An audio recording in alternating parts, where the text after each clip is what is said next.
Hola amigos y amigas del canal, ¿cómo están? Espero como siempre excelente. El día de hoy les llevo un pasaje de la historia que todos conocemos, que nos trae orgullo, cariño por nuestra gente como una familia y tristeza por lo que ahora se convirtió. Algo tan difícil y sufrido por obtener. Dirán ahora de qué estás hablando, pues de la expropiación petrolera en México. Es muy extenso, pero para mí sí es importante llevarles no solo el momento en que Cárdenas inicia este movimiento y expropiación petrolera, sino cómo fue que llegamos a esto. ¿Qué hizo que se entregara nuestra riqueza nacional para poder entender lo difícil que fue recuperarla? Para empezar a hablar de esto, vamos a tratar de entender la época, el momento, las empresas extranjeras y la posición que tenía México en ese momento con Estados Unidos y con el mundo. Con lo cual les comento que llevaré en 3 videos este tema tan apasionante y que tal vez, como en mi muy particular punto de vista, nos dará respuesta también a otros sucesos muy importantes que sucedieron y que obviamente todo se entrelaza y nos va a dar una respuesta o tal vez encontraremos un motivo más para lo que sucedió en otros eventos. Y todo esto también tiene que ver con el petróleo, el poder, la riqueza y el monopolio. Bueno, así que sin más que agregar, comenzamos. Estamos hablando que es el siglo XX. Son los años 30 y México todavía estaba sin tener una verdadera estructura que diera en el tema del petróleo, un control verdadero y un beneficio de este. Todo estaba en manos de extranjeros, compañías que solo querían beneficiarse de él sin querer dar algo a cambio y sin hacer que los trabajadores ni las personas que estaban en posición de reclamar un pozo que se encontrara en sus propiedades tuvieran algo y mucho menos trabajo digno. Pero para entender cómo surgió el movimiento de la expropiación petrolera, tenemos que saber cómo fue que se inició. Cómo se inició la entrega de petróleo a los extranjeros y cómo, en muchos casos, cuando le das carta abierta a un extranjero de tus riquezas naturales, pues no va a ser en darle algo al país que recibe estas riquezas, ¿verdad? Al contrario, va a tratar de obtener lo más que pueda.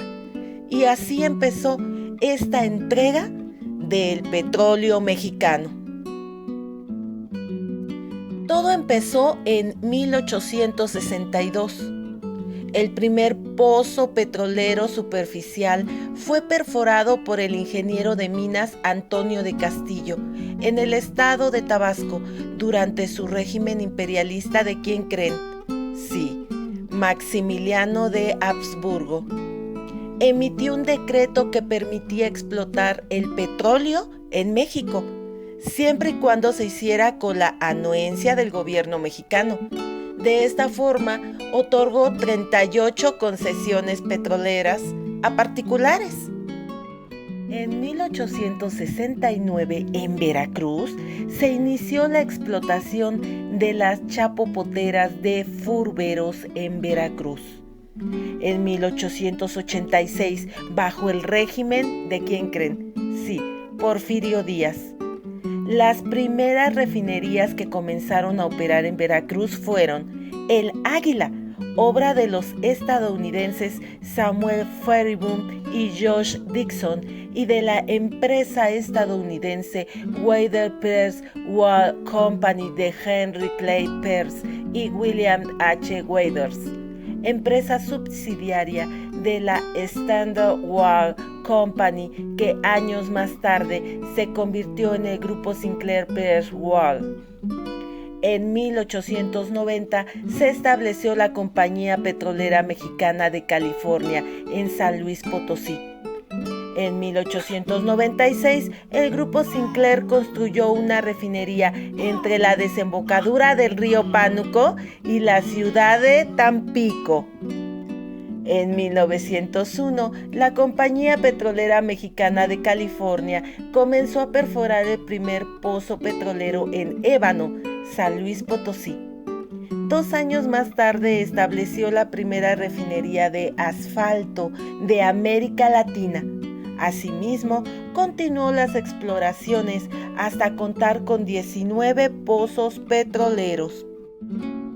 En 1901, la compañía de petróleo El Águila, con la compañía Pearson & Son del británico Sir Wyndham Dickinson Pearson, invirtió en el negocio petrolero mexicano y construyeron la primera refinería en Minatitlán, Veracruz, y, con la amistad de políticos mexicanos, consiguió permisos para explorar nuevos nacimientos en los estados de Campeche, Chiapas, San Luis Potosí, Tabasco y Tamaulipas, y obviamente Veracruz, en la época de gobierno de Porfirio Díaz, con sus amistades invitándolos a unirse a la empresa, como el hijo del presidente coronel Porfirio Díaz Ortega, Guillermo de Landa, y Escandón, gobernador de Chihuahua, Enrique C. Krill, entre muchos otros. Para 1910, El Águila manejaba el 50% del mercado nacional, tanto para venta de productos como exploración y explotación de yacimientos. En 1918, la mayor parte de las acciones la adquirió otra empresa, Royal Dutch Shell, una empresa de hidrocarburos anglo-neerlandesa. Años más tarde, la Huasteca formó parte de un grupo llamado Pan American Hazel Petroleum, el cual terminó vendiendo a la Standard Oil Company de Indiana. Durante 35 años, la Huasteca y El Águila, con sus filiales, fueron las compañías petroleras más grandes de México. La mayor parte de su producción fue exportada a Estados Unidos. Amigos, estos fueron a grandes rasgos las mayores empresas que dominaban el manejo del petróleo mexicano y que hacían a sus anchas lo que quisieron con él, Pero, ¿cómo fue que el gobierno mexicano pensara en entregar su petróleo? Pues todo empezó, como lo hemos estado viendo, y más claro, en la época de Porfirio Díaz, en el Porfiriato, con el ministro de Hacienda José Yves Limantour. Favoreció las inversiones de capital extranjero, pues creía que al abrir las puertas a los capitalistas de otras naciones, los bienes llegarían a México por añadidura, como por arte de magia. Esta política, esta idea extranjerizante que fue aplicada también para la explotación de minas. El 24 de diciembre de 1901, el gobierno de Porfirio Díaz expidió la Ley del Petróleo. Dentro de los privilegios se eximió el pago de impuestos, de importación de los equipos necesarios para explotar este producto. Los capitales invertidos quedaron libres de gravamen de toda obligación fiscal por un periodo de 10 años. Obviamente, ¿quién se benefició? Bueno, pues las empresas extranjeras. Se permitió la compra de terrenos nacionales a precios de baldío. Imagínense, un regalo, incluyendo un derecho de paso por terrenos particulares y una protección perimetral de 3 kilómetros en torno a la ubicación de los pozos petroleros.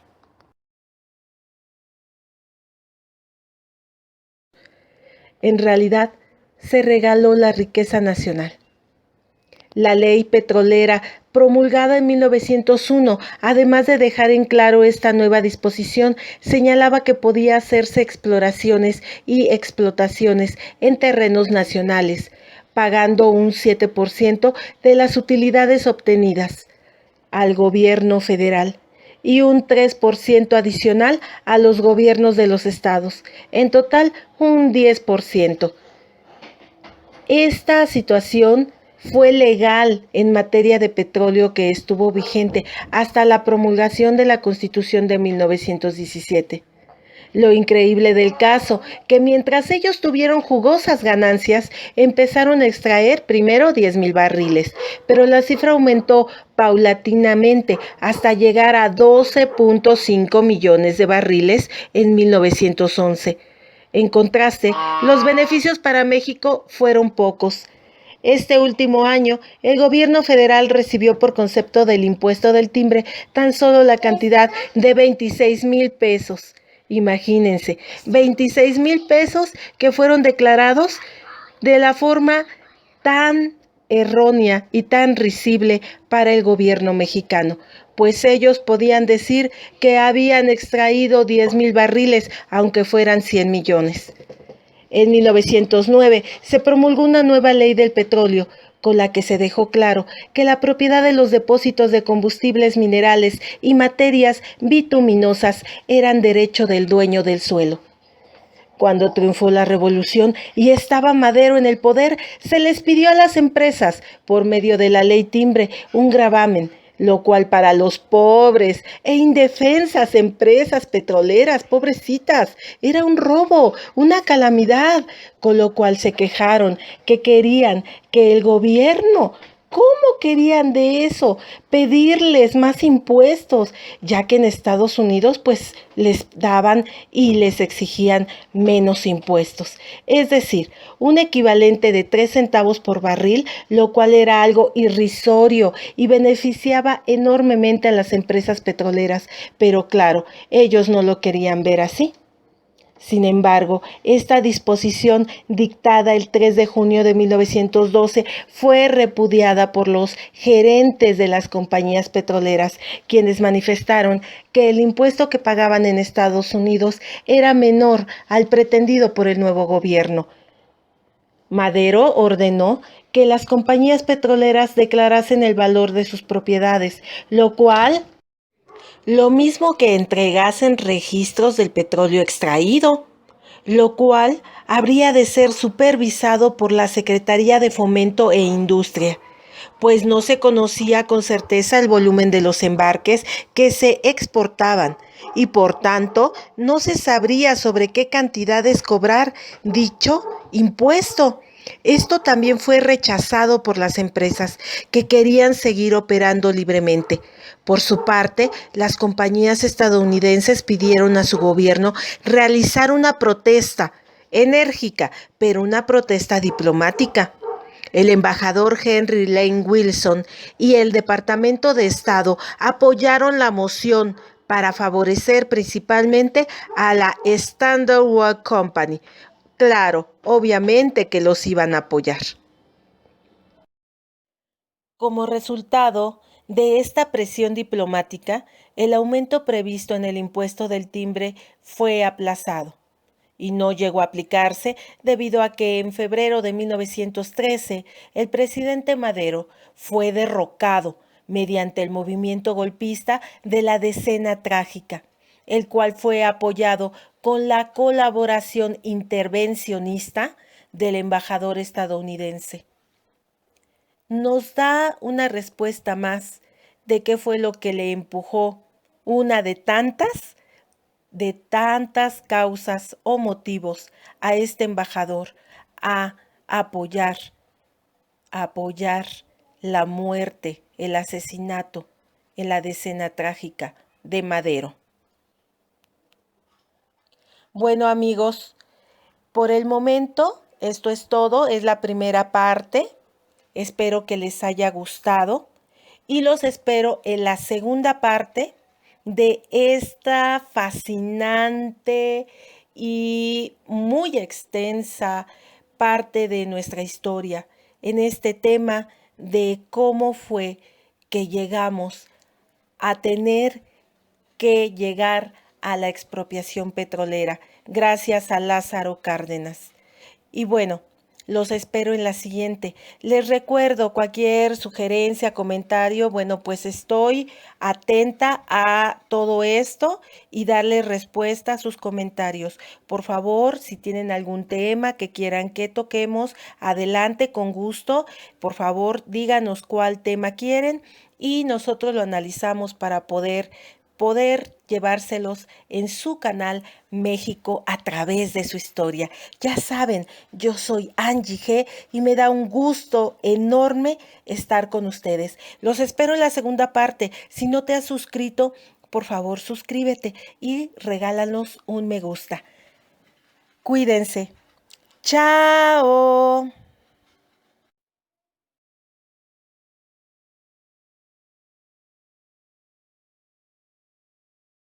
Hola, sí, chao.